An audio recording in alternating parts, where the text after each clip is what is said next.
Hi, today we're going to talk to you about indoor plants and areas that suffer from very, very bright direct sunlight. So not dappled light or morning light, but these specific plants can take really high light situations, so direct light right in through the window in the afternoon. These are the plants that we're going to talk to you about today, and this is Rhonda, our indoor plant expert. And I'll leave it over to you, Ron. Thanks, Jill. So, bright sunlight in the afternoon, very difficult. It's quite limited. But what is good, of course, is all the succulents.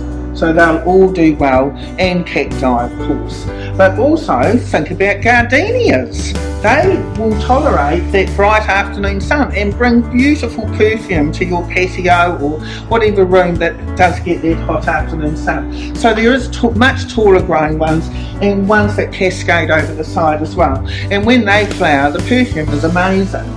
Also, any of the euphorbias, which is this strange looking plant, that's a euphorbia, but also crown of thorns, which has lovely pink flowers. Sometimes you get them in yellow flowers as well. The mother-in-law's tongues can tolerate direct sun. Also, crotons, when they come into the garden centres, the bright colours of the croton will take that direct hot afternoon sun. They love that sun to keep their colour. Strelitzias, bird of paradise, the tall Nicolai, the short regionis, all fine with direct sun. So it's mainly succulent types. Also kalanchoes, flower and flower, fabulous. They come in lots of beautiful colours, the pinks and the oranges and the whites, lovely. When they finish flowering, cut the heads off, they'll reflower, beautiful. Also, when they come in, you can use geraniums for indoors.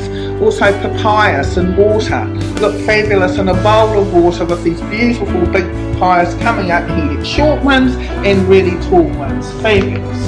Another succulent, of course, the aloe vera, which you can use medicinally. Oh, fiddle leaf figs can actually take direct sunlight, so you know, a good time to move them is if you do want them in that hot afternoon sun.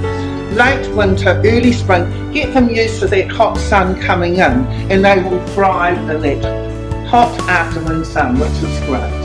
Oh, there's quite a few things to choose from. A lot of the other things tolerate more morning sun, so direct morning light, which is things like the chlorophyton. They might get burnt in that hot afternoon sun. The syndapsis. Oh no, I'm thinking about the kitchen. I've got quite a bright kitchen, and my kitchen looks out to the east and it's very, very bright with the sun. Yeah. I've got a little narrow gap there between big windows and like that. So do you think I could grow my herbs there in small pots? The herbs are fantastic.